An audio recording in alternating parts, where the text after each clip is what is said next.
عمر uu socday waxa la yiri ninka aqalka gala waa nin shaarib al-khamri khamri buu cab markaas Umar yiri magaaladii Madiina khamri lagu cabaya sawniga dhintayma Umar aqalkii buu hor yimiday wuxuu arkay ninkii oo markaas islaadiis wax u shubayso qululub ay wala soo hayaan markaas Umar aqalkii ku dhacay gal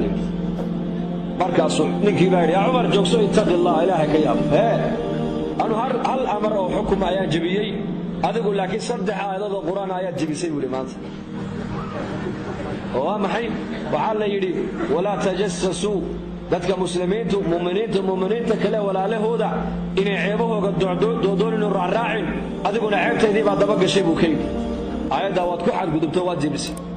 waatul bayuta min abwaabiha baa la yiri albaabada aqalada ka soo galay baa la yiri adiguna albaabki kama soo galina waad soo dhacday buu keenay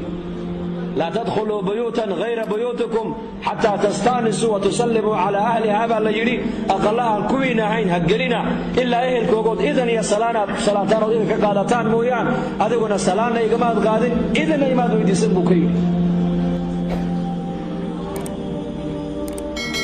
مركز سيدنا عمر بن الخطاب هو يبالي شوف أفكار توقف صدي أيو كسب حياة قبل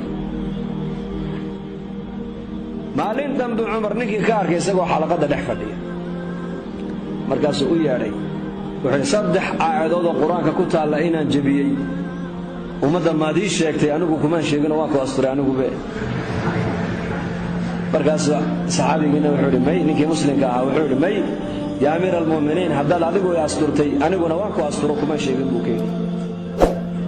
yaa amir al-mu'miniin bishaarayso